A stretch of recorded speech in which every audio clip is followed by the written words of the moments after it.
Hey, how are you doing, girl? So today is the 19th of May. Wow. 19 days in May of the 19th year past 2000. So it's 1919 today. All right. In fact, is it possible to have a 1919? Oh, yeah. In military time, that's 719. 1919.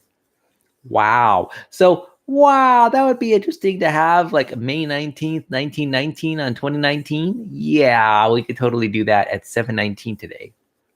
It's not 7:19 p.m.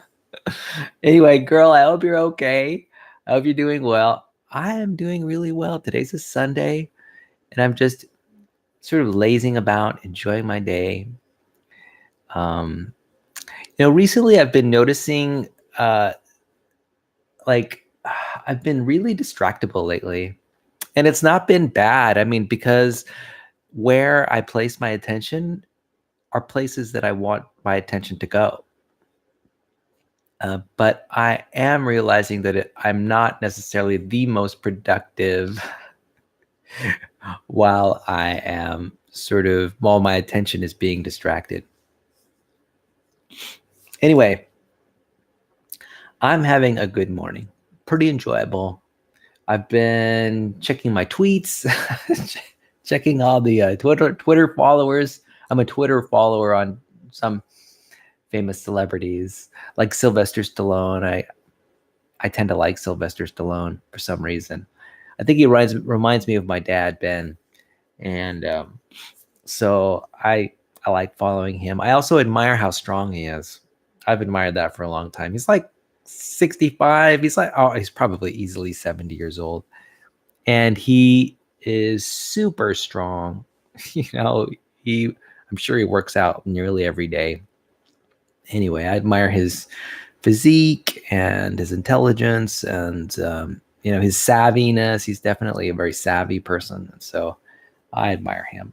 I also am a Twitter follower of like Arnold Schwarzenegger. Not necessarily for political reasons or anything like that, but just because I admire him as a person who, you know, explored politics, was interested in acting, and was in a lot of movies, and also excelled in weightlifting and takes good care of himself generally, and is, pretty good role model to some extent, right? Everyone has failures, we all have moral failures. And anyway, he's just someone I like to follow on Twitter. So I got to check my tweets, right? I got to check my socials, my Instagram, which I did check this morning. I got 2 likes on a photo that I posted the other day, and I also posted on Facebook a couple times in the last few days. So I'm checking those to make sure I get my likes. So I don't know about you, but this social media thing is a little bit time consuming, and it's kind of interesting. How people spend their time today as they compare to 100 years ago. I mean, 100 years ago, how did people spend their time? They probably spent it doing some kind of subsistence farming or subsistence work just to keep their families going. But today, there's so much free time. I don't know what to do with it all, honestly. The fact is, I get plenty of vacation, plenty of sick leave at my work, and I honestly don't know what to do with it all. I mean, all the vacation time. I am thankfully going on a couple of vacations that I'm planning to go on. For example, I'm going to Albuquerque, New Mexico later on this week. Today is Sunday, and I'll be hopping on a plane at LAX airport Wednesday night, I think around 9:00 p.m., coming to visit people in my family in Albuquerque, Santa Fe, and Taos, New Mexico, which is great. partly I'm just needing to expend vacation time, but I really do want to go see my family. I have a really strong love for family. If there's any one value that you might, when you observe me and get to know me, is that I have a really strong love for family, which is kind of interesting because despite that value that I hold as strongly as I do, I live so far away from my family. I know it's almost a big contradiction. Now, how can a person who values family so much live so far away from all of them? I don't live so far away from all of them. You, Emily, are my family, and arguably might be my closest family member. So maybe that explains a lot, right? I'm guessing that, it's in a way, Emily, you're part of my inner circle, and I want to keep it that way by maintaining closeness, being in physical proximity to my closest family, right? Which is you. And then, of course, I go to the rest of my family out in New Mexico. And another thing, too, is I actually just love California. There's something about it. When I was a kid, my parents brought me to California from New Mexico, and we visited like Los Angeles and San Diego and San Francisco. And I just love those vacations so much. I don't think my mind ever left those places. So I remember growing up and going to Disneyland when I was a kid. And I don't know when I hit Disneyland, when I was I probably was like 10, 11, 12, 13 years old. And then I also remember going to Knott's Berry Farm when I was a kid and just flipping out over the amusement park. I mean, I just loved it. I just loved everything about California. I remember visiting relatives down in Southern California and just absolutely loving it compared to, say, where I lived in New Mexico, which, by the way, I really love New Mexico. New Mexico is a great place. Albuquerque, Santa Fe, Taos. These are just great little cities, great towns. I could live in either one of them. I really could. If I did choose to move to New Mexico, I'd probably move to Albuquerque in the larger city. To me, that's one of my favorite places to be. I mean, I love the university. I love being near my old alma mater, my high school. And I kind of like the big city living. But who knows? Maybe I would live in a place like Taos or Santa Fe. Probably Santa Fe rather than Taos. When I lived in Taos, it was great. Growing up as a kid, I mean, I really appreciate what I had when I was a kid. And that is living in this very like semi-rural, small community, agricultural community of farmers, people who are interested in livestock. And I know there's not a whole lot of livestock, but there was horses and a lot of agriculture there. Of course, there is also a lot of service industry there related to the tourism trade, particularly during the wintertime with the ski resorts and such. So, but I really, really value sort of having the wide open spaces to run around in when I was a kid. And that's fantastic stuff. It's kind of interesting how today I don't necessarily run around in wide open spaces anymore. That's something that's an interesting puzzle. I tend to gravitate toward developed areas and not non-developed areas, which is kind of interesting. Well, that's because that's where all the people are. I tend to be something of an extrovert. I like to be around people, and people generally congregate in the developed areas. They congregate in, I mean, this is true. It's true. Sometimes they go to parks and beaches and things like that. That's pretty common. But, a lot of people go indoors for congregating together. And, that is kind of where I hang out. I also like going to the gym instead of exercising outdoors, mainly because of the predictability, right?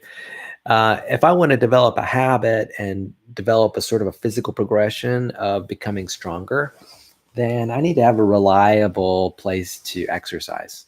And gyms are very reliable. I can hop in a gym and I can go bicycling, I can go running on the treadmill, I can do my weights, I can go swimming, and it doesn't matter what the weather is outside. It doesn't matter if it's daytime or nighttime. It doesn't matter if the wind's blowing or not blowing. It doesn't matter if it's hot or cold. So that's really one of the big reasons I like going to the gym, is because I get to go work out in an environment that's consistent all year round, and that just helps my progression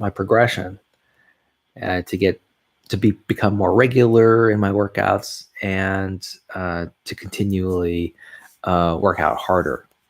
Yeah.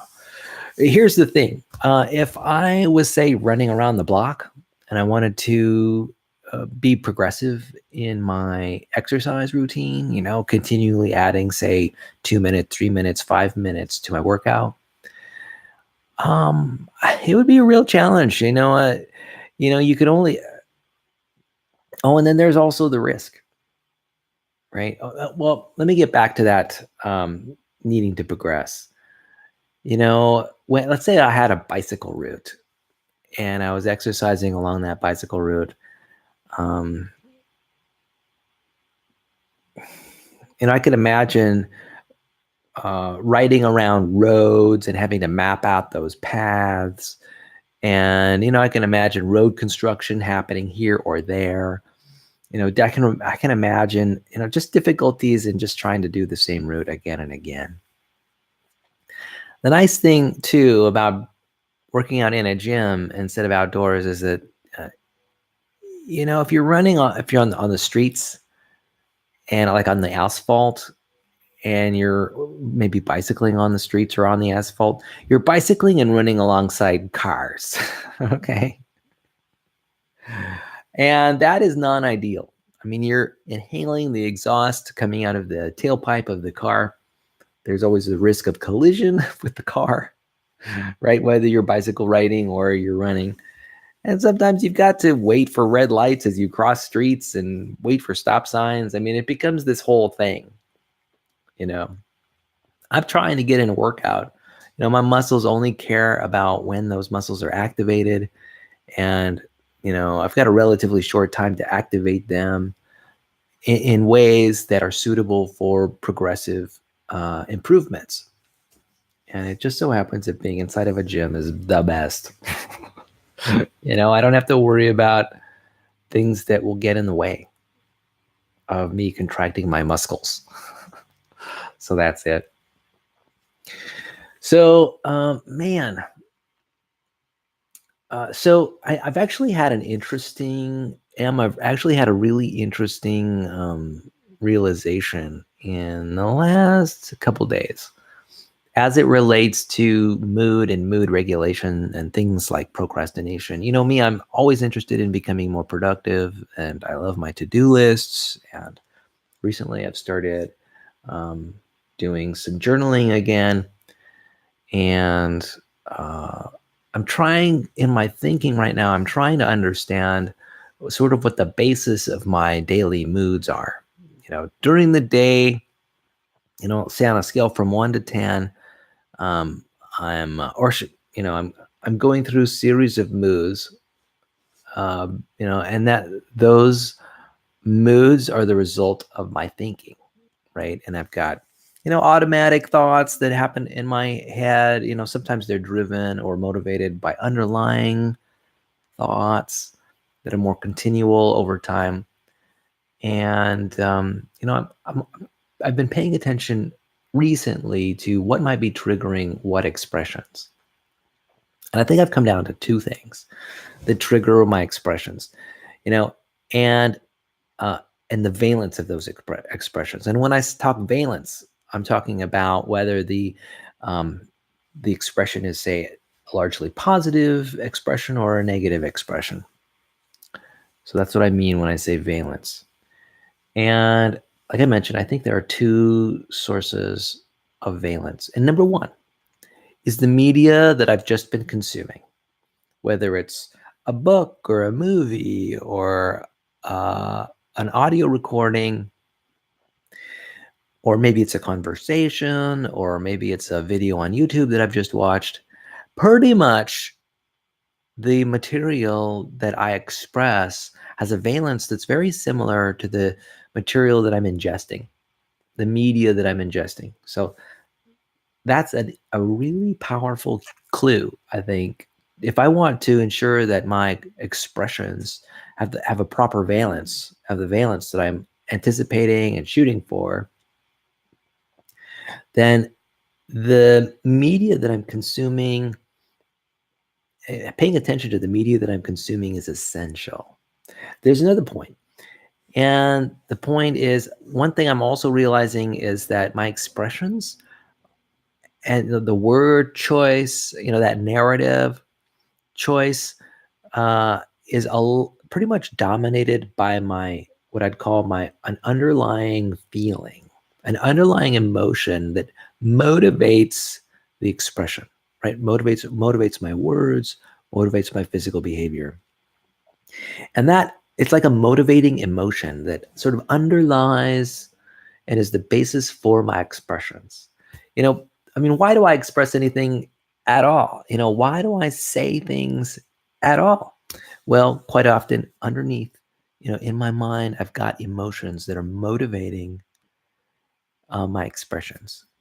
And what's interesting to me is how these motivations are identifiable, right? They are, first of all, they're noticeable. Sometimes what happens is I start out in what I'd call with a judgmental underlying feeling, right? And regardless about what the actual expression I'm expressing or will be expressing, the foundation of that is this underlying motivation, this judgmental attitude. It's like I've got this desire, this value about wanting to judge something, wanting to blame something.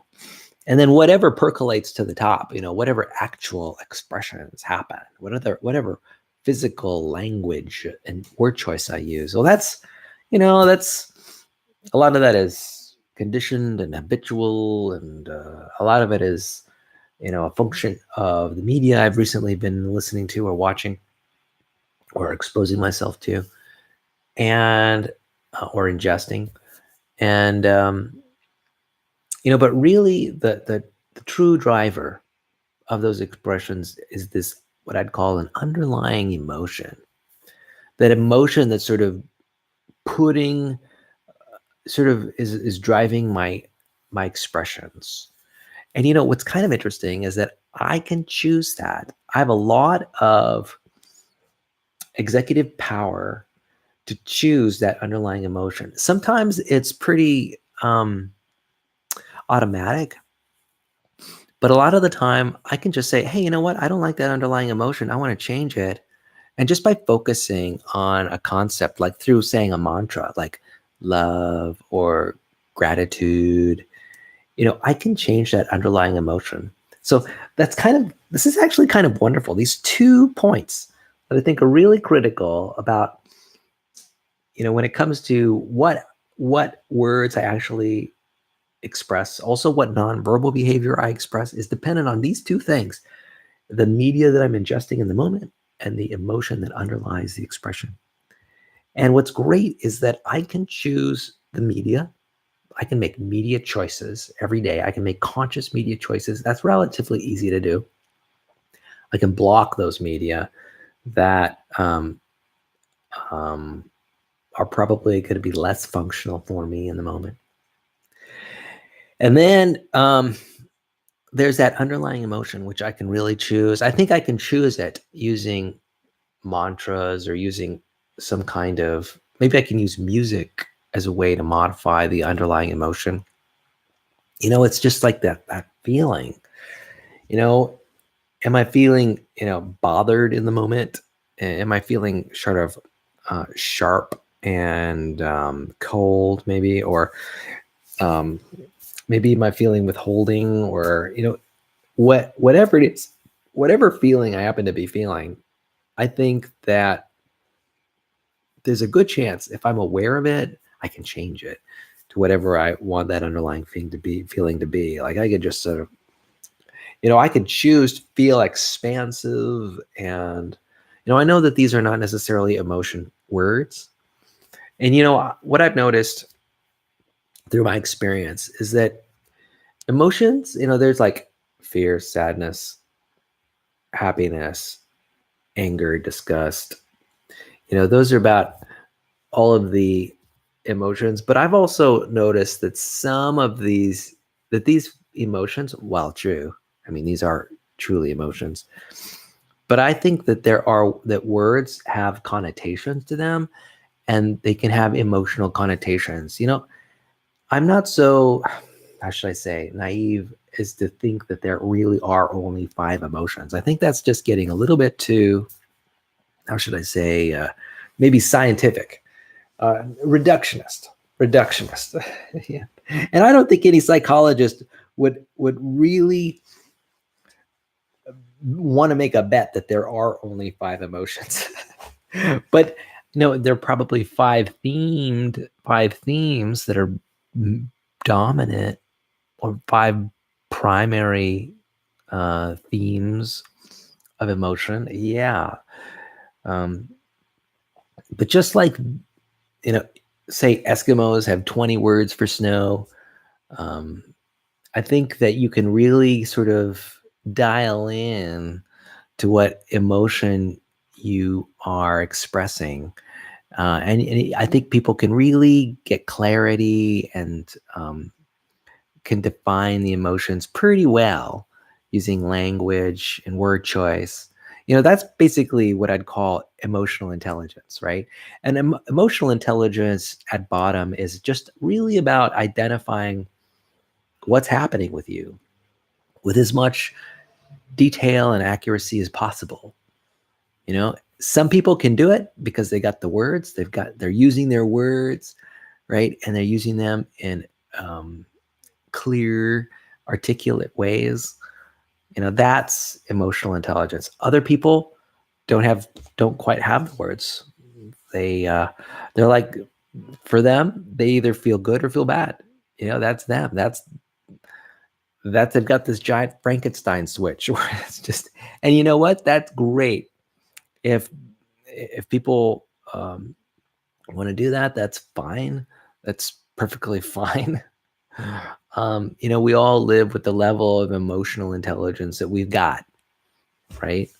Babies and children have different levels of emotional intelligence than 50-year-old people, right? And so, for me, though, I think that when it comes to sort of identifying what emotion I'm feeling, I'm more than willing to go off and think about word usage that is really more a function of the connotation of the word, instead of, say, a precise feeling word like sadness. Yeah. In fact, it might not even be a noun. A noun is typically a person, place, or thing, but I think that sometimes an adjective can have a a connotation that's emotional, and I think that's totally valid. For example, scarlet. First of all, I love the word scarlet.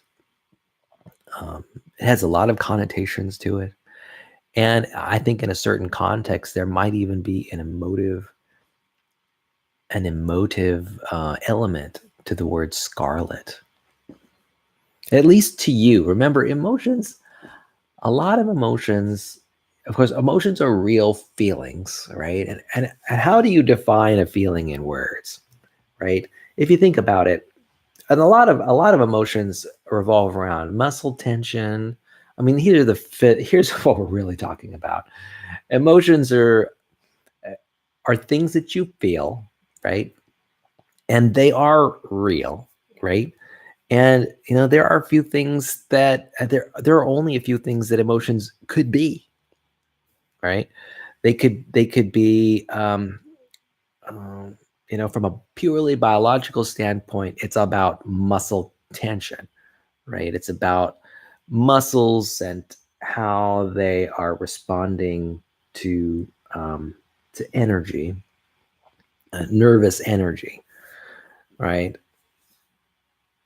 And where, right? Is it in your stomach? Is it in your chest? Is it in your neck? Right? So it's right. It's about location and it's about muscle tension. And, when you're at peace in general, I would guess that your muscles are in a really relaxed state, you know.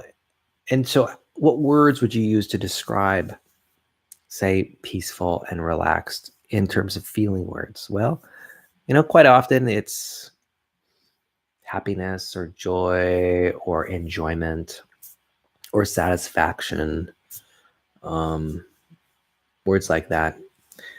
What feeling words specifically? It might be, I don't have my word feeling list here. So anyway, I think you get the point.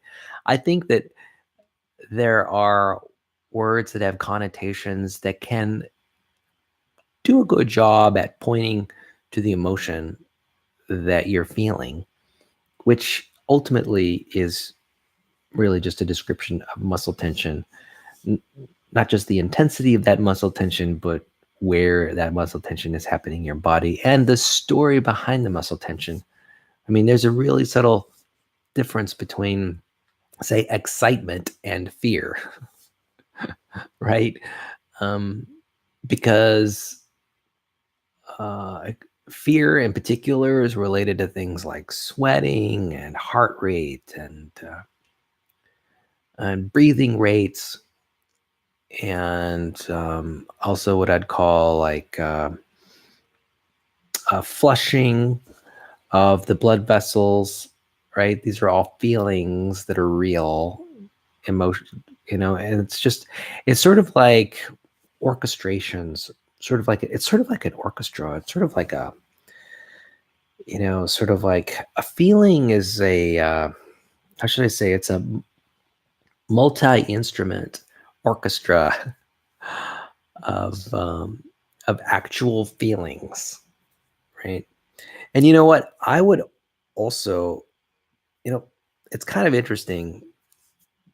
I also recognize something called emotional pain, and and in fact, I have been sort of wondering about emotional pain and its origin. I actually do believe that there are thoughts that are painful, and so the question is, are they painful because they uh, elicit emotional muscle tension? That might be the case. Yeah. Here's the thing about the brain and the mind. It's made up of neurons, right? And neurons are all about, I've mentioned this before in previous videos. Neurons are all about conditioning and association. And, everything in our environment is continuously conditioning us all the time. And there are words that sort of become associated with certain emotional states. This is all completely biological. Um, at least in my view, emotions are completely biological, and they are all the result of sort of a manifestation. It's all a material manifestation. You see, emotions to me aren't like these psycho-spiritual things like apparitions or spirits that exist in the world and that flow between minds or anything like that. For me, the psychology is all about the material world. It's all about electrical impulses, and it's all about muscle tension and what I call constellations of feedback response in various systems and subsystems in the body and the biological body. And there's nothing mysterious about emotions. It is just association. And for me, a connotation is basically an association between a concept and a feeling. You know, and when I say a feeling, I mean an actual feeling. You know, that is a feeling of muscle tension, a feeling of pain or discomfort from nerves that have been triggered. So anyway, so when I say, and that's actually why I can use a lot of different words to describe emotions. You know, even the word green, or how about this, emerald? I think emerald has an emotional context to it. It's got an emotional connotation.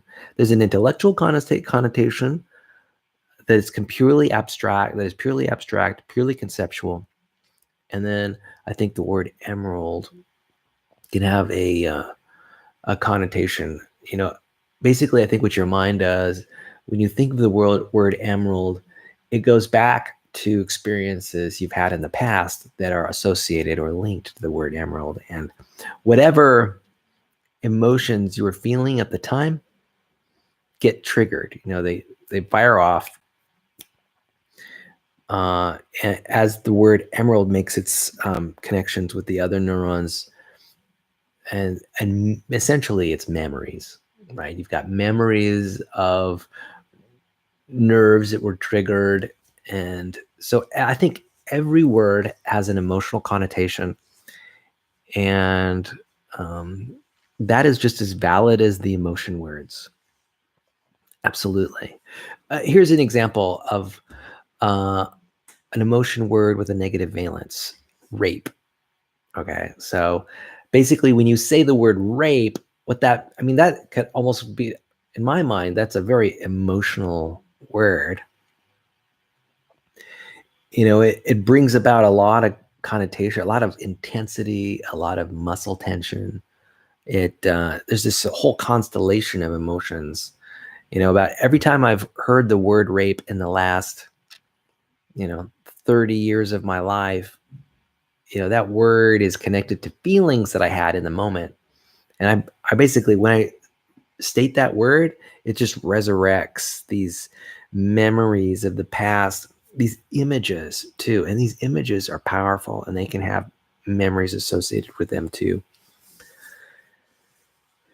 So in a way, yeah, I don't know what my point is that I guess what I'm doing is I'm justifying the use of words that are not strictly emotion terms. In fact, I think it's clear to say that every word has an emotional component. And I'm okay with that.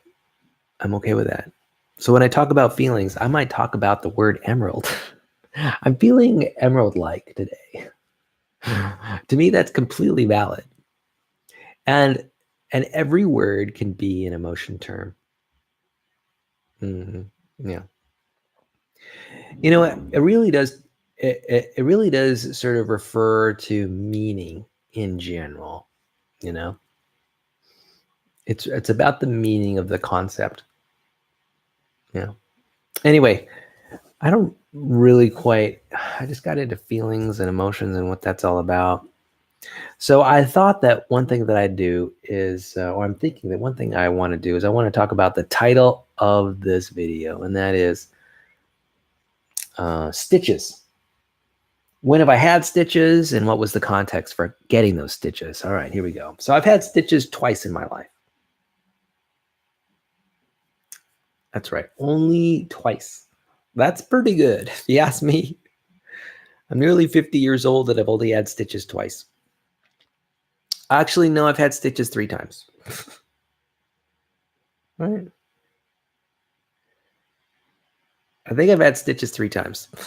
Okay, we'll give it 3 times. Number 1, I got stitches right here in my cheek, when I had a knife. I sort of fell down on the knife.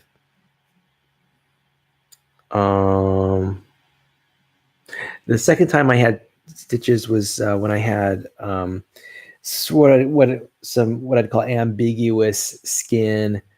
What I call it skin cancer. Skin cancer, when you say it, it can be dealt with pretty rapidly with a dermatologist. They have ways of taking a skin patch sample and then testing that sample under a microscope. And so there was one patch of skin that had some questionable cell characteristics from a visual standpoint, and so they cut it out, which is fine by me. And I had stitches over that wound. I think so. That was the second time when I had stitches. I'm thinking about the third time I might have had stitches, and you know what? I don't think there were any stitches involved. Oh no, here we go. My molars. I had some wisdom teeth taken out, and I had stitches then. So I guess those are the three. So on my cheek, on my leg, and on my molars. Wisdom teeth. Yeah. So those are the 3 times that I have had stitches in my life. Pretty uneventful.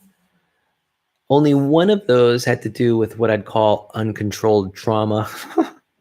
And that is when I was just, when I sort of pierced my skin with that knife when I fell upon it when I was a little child. So those were all the times when I had stitches. So getting back to today, and I'm really looking forward to my trip to Albuquerque, New Mexico soon.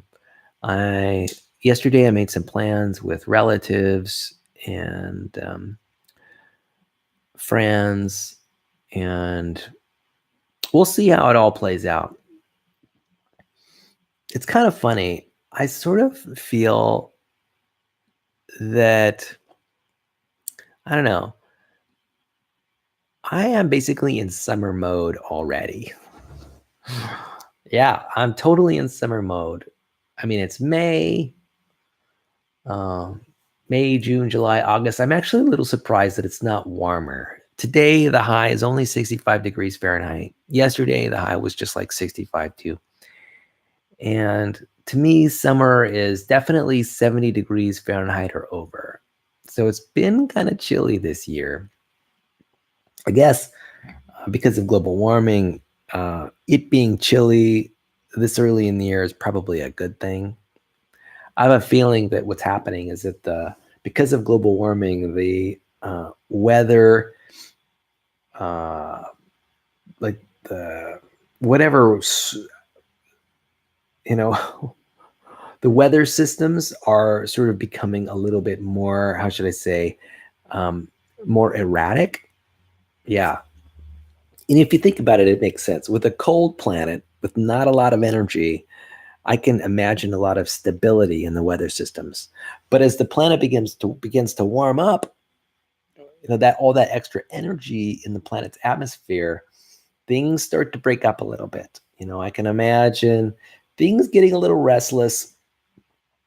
And so, these weather patterns in the past, they were pretty regular. In the present, with the warmer planet, I think there's a little bit more irregularity happening. And I think I'm definitely noticing that, because I would like my summers to be a little warmer right now. Anyway, they'll start warming up. There's another thing I've been contemplating lately, and it's completely on a different subject, and it is maracas. Why am I thinking about maracas? I'll tell you why. So recently, I made the decision just a few months ago to grow my hair out a little longer. So I'm wearing my hair a little longer now. And I had an idea that I wanted to dress in a way that's a little bit more expressive, because I've been pretty subdued in my dress for a long, long time. And this growing hair is making me realize that maybe what I want to do is become a little bit more expressive in my fashion choices. And I remember last summer sitting with a man who I admire, who was dressed in costume at the time, but he was dressing in a way he had a belt with maracas on either side. And I thought, that was cool.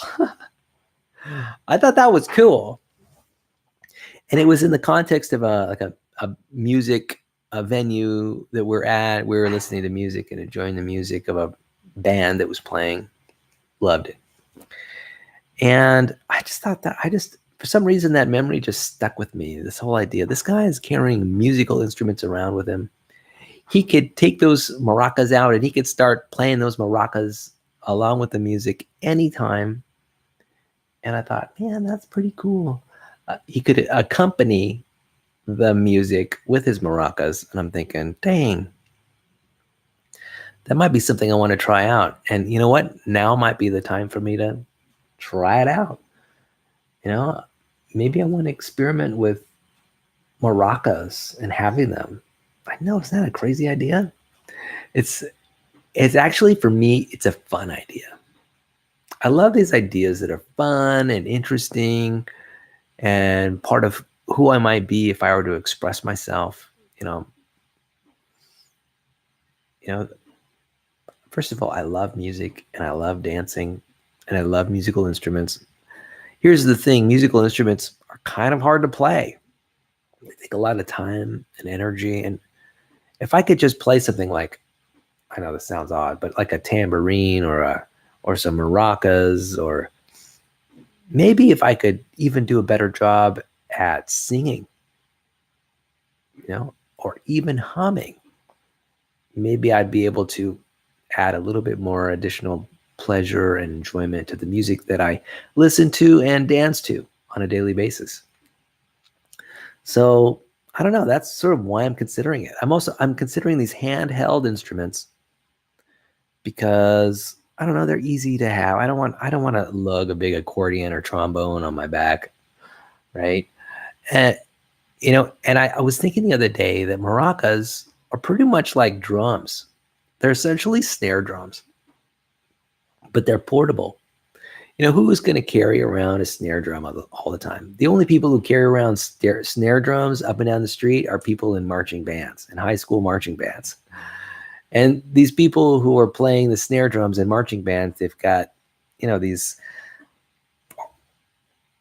elaborate metal, leather, plastic constructions that, it's a big deal.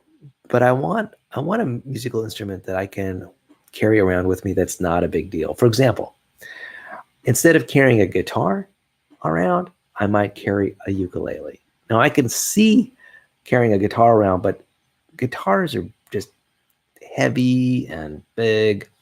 A ukulele is a lot more portable, something I could throw on my waist or around my shoulder, and it wouldn't be a problem, right? It would be a minimal, I would have a minimal hassle related to keeping it around. I can just throw it in the car. It wouldn't, and they're pretty durable, Some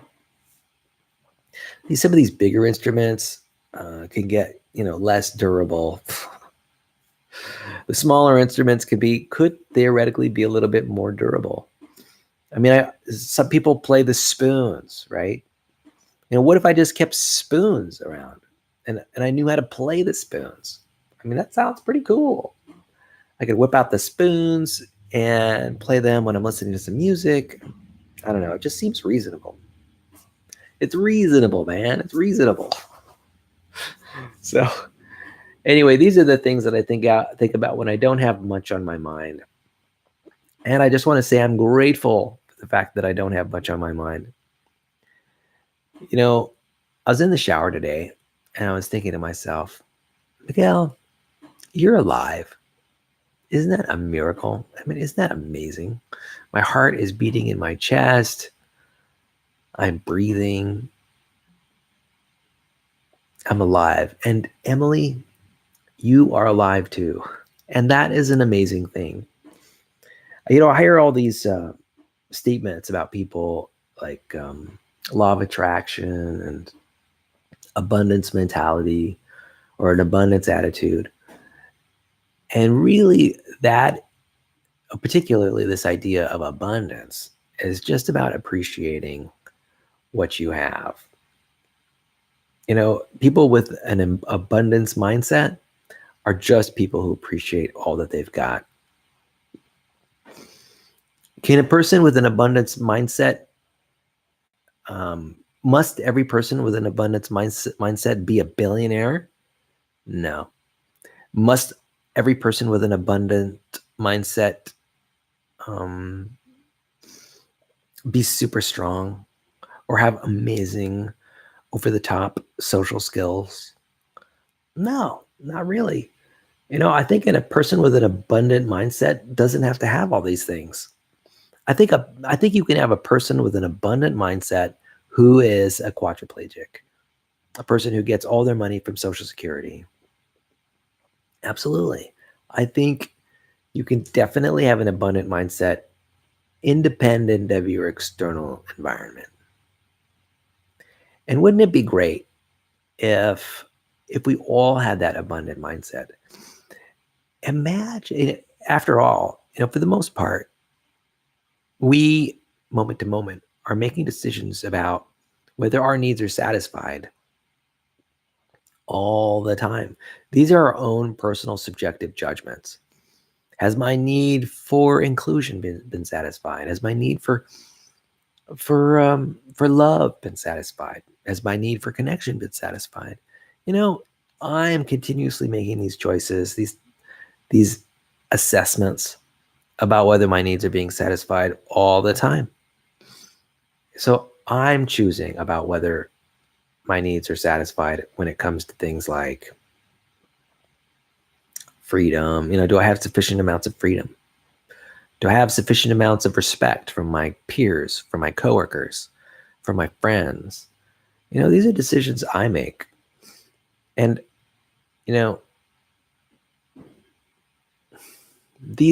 this evaluation happens pretty automatically.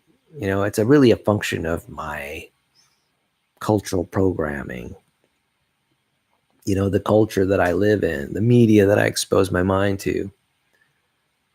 And in a way, it's kind of interesting. I don't necessarily have control over those. But then, of course, I do have control over those choices.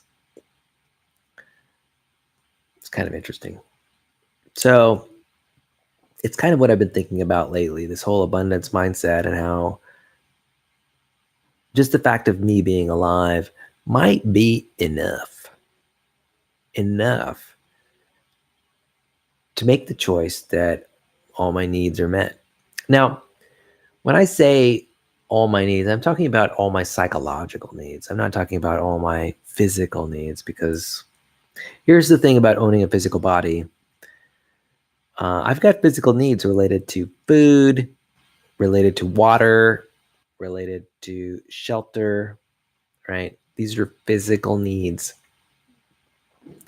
And there are right and wrong answers to that. I mean, they're not merely subjective. They actually can be quite objective. For example, water, right? Has my need for water been met? Well, to answer that question, I need to seek evidence from my body, right? It's scientific evidence, about whether it's has sufficient levels of water sort of coursing between and within my cells. I'm kind of realizing now that can be subjective in some respect, because I can imagine that there's a range. There's a range of hydration that my cells are accustomed to. And as I pull out of that range, become either more or less hydrated, what that means is that my productivity and effectiveness will go down, let's say, as I'm falling out of the range. My body efficiency as it relates to my metabolism, and things will start.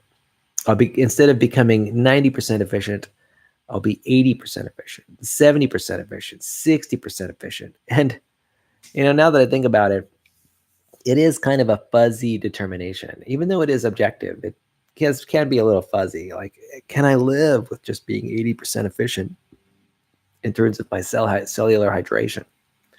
Well, yeah, you can. It's not going to kill you. But maybe it won't provide the most optimal life, the life that I'm shooting for.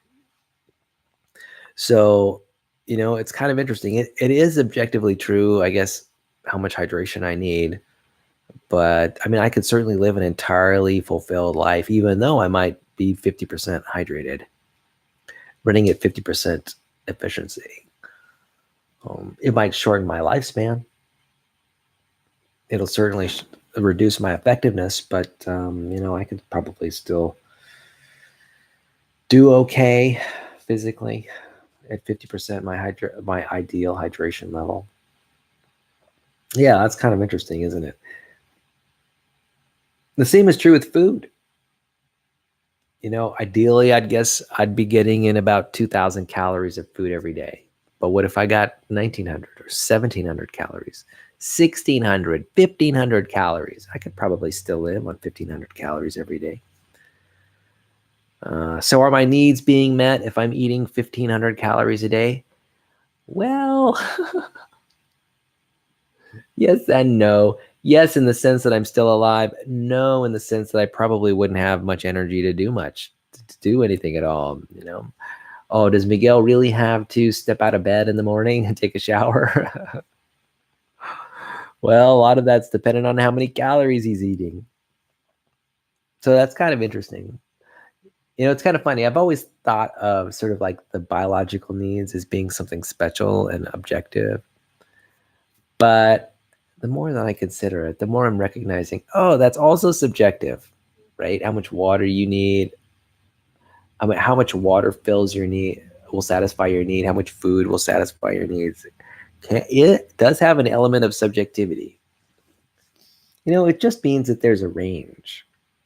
There's a range of efficiency and effectiveness. The same is true with safety. I know, there are people who live in war zones. They just do. In fact, I would think that quite a lot of people are living in war zones. It's kind of interesting too about how does one even define a war zone, right?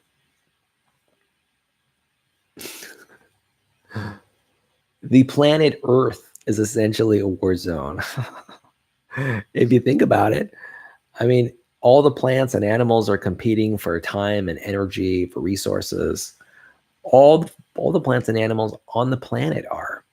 Human beings are just really good because we work in cooperation with one another and we're great at making tools. But in a way, every bird, every ant that surrounds me is competing for resources.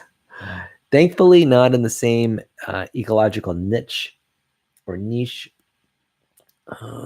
We're in different niches, and thankfully, I don't have to compete directly with ants because I'd probably lose. If I was, that's right, because let me tell you, there's something about a colony of ants which is really powerful. I mean, it is a force of nature. I've been in houses before where we had problems with ants, and let me tell you, even when I use my amazing intelligence and tools around me used to manage ant populations around and in homes, I still struggled. Let me tell you, these ants, they're a powerful force of nature. So anyway, I am going to wrap up this video.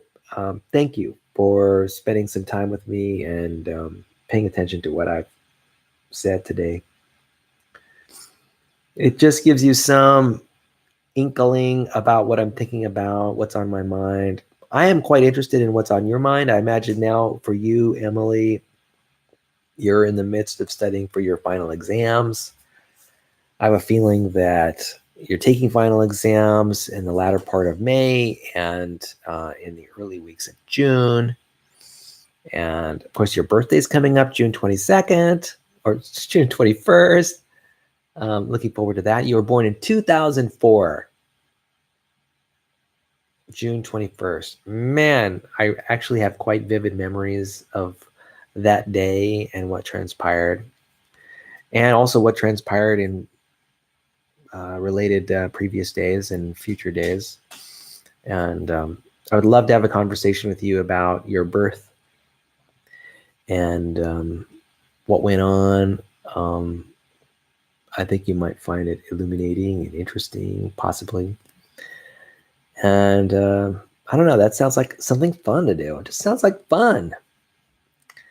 So I want to wish you luck on your final exams. And I'm really looking forward to you finishing up your classes this year, your freshman year of high school. Congratulations. And I'm very curious to know how your track and field experience went for you and whether maybe you'll engage in it next year. I'm also quite interested in if you have any summer camps that you're planning on attending. Just because I'm interested in what you're interested in, that's it. I'm just, hey, she said this or that summer camp. That sounds really cool to me.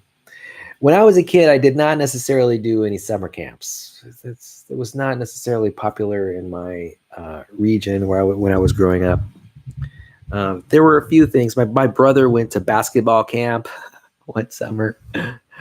Let me tell you what my summers were like when I was in high school. Basically, I went to college. That's right. I had my local technical college. It was TVI, Technical Vocational Institute. And I would take summer classes. Yeah, that's what I would do. I'd take summer classes.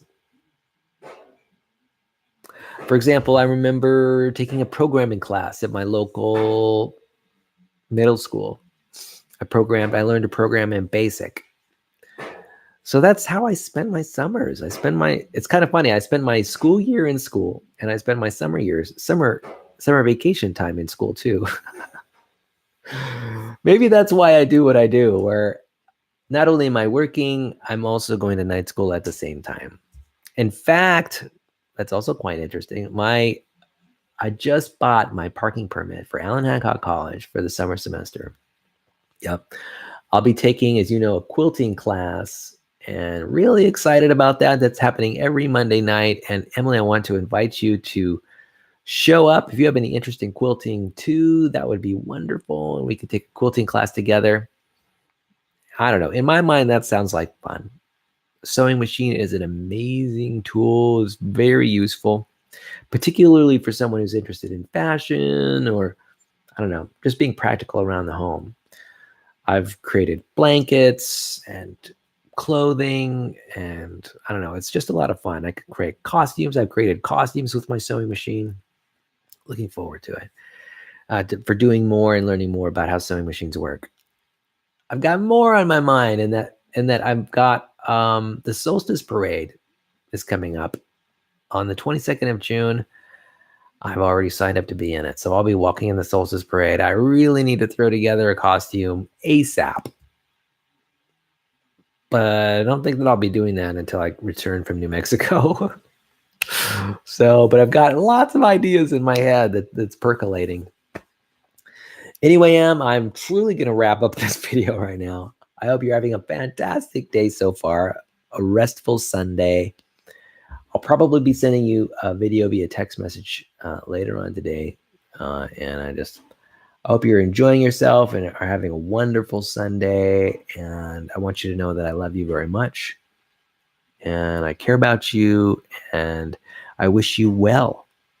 I wish you continued health, continued well-being. And hey, you're alive. Enjoy it. Enjoy it every day. Enjoy every moment of life. I'll talk to you later, girl. I love you. Bye-bye.